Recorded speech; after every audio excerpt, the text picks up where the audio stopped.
Welcome to Bullet Point Battles. In this series, I'm going to share with you my interest in military history and a lifetime hobby of military modelling in miniature.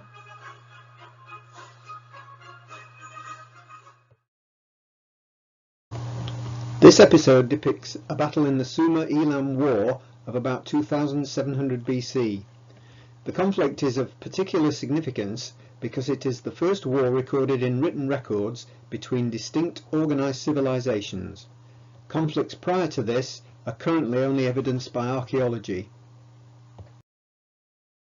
The Sumer civilization has been identified as the oldest one we know of to date. It existed in southern Mesopotamia from about 5000 BC, peaking around 3000 BC as a number of city-states such as Ur, Lagash, Uruk and Kish. Sumer was absorbed into the early Babylonian Empire around 1900 BC. The Sumerian achievements are recorded in pottery and stone artifacts, and they include developments in writing, governance, urban living and military organization. Other contemporary civilizations also grew up at around the same time in the same area of Mesopotamia. Military aspects of the Sumerian civilization are illustrated on the Royal Standard of Ur, dated from around 2550 BC. The Stele of the Vultures, also from around 2550 BC, appears to show large shields with many bosses to the front of a heavy spear formation. Some argue that this illustrates a number of smaller shields with a single boss. I think that would have been easily reproducible and can accept the carrying of large shields to protect the formations behind from spears and arrows as they approached or received the enemy. One of the sources of the written records of the war are on the Sumerian Kings list. One element of its translation states, the Sumerian king Enmebaragesi, likely of Kish, as the one who made Elam submit, and carried away the weapons of Elam as spoils of war.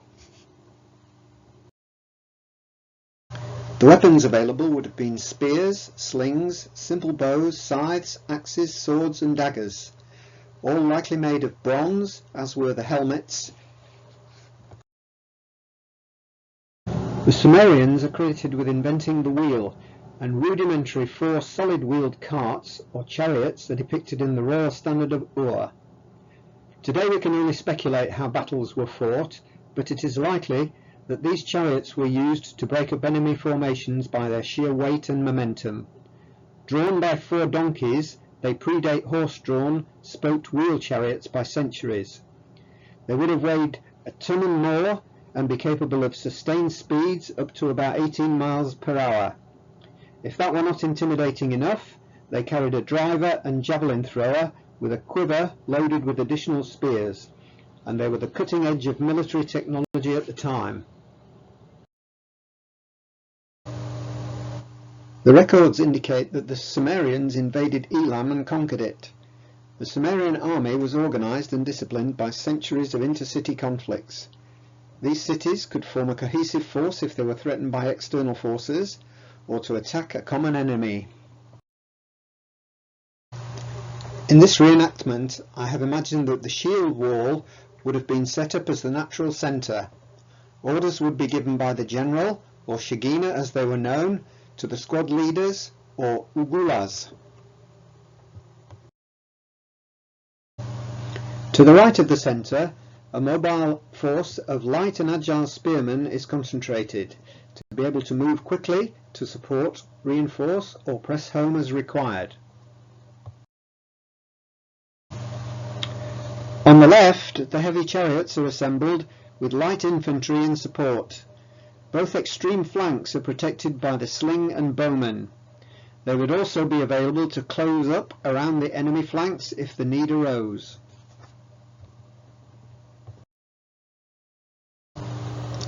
The Elamites are an amalgam of territorial clans headed by nobles, likely led by a regent or sukal.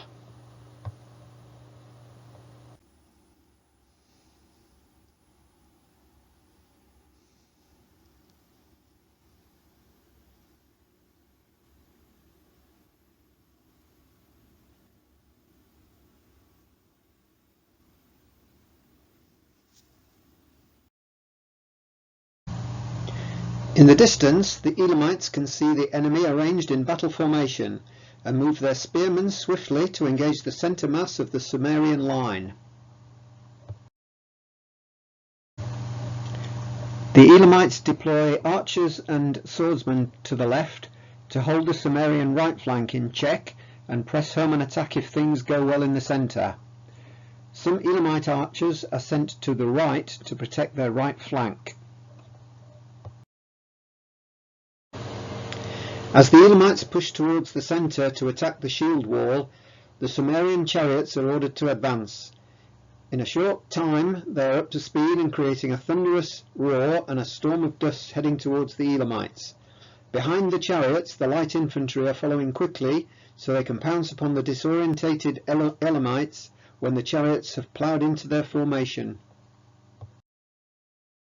The Elamite archers let loose a few arrows but soon break ranks to avoid the charging chariots. This leaves the centre unprotected and the chariots crash into the formation, causing it to break ranks. Every man for himself, as the chariots have broken through and the light infantry behind is able to engage the Elamites with local superiority of numbers. The Elamite left has not fully engaged with the Sumerian right, so are able to see their centre in disarray. They start to hesitate and their resolve begins to waver. This is the cue for the Sumerian right to advance, as does the shield wall in the centre.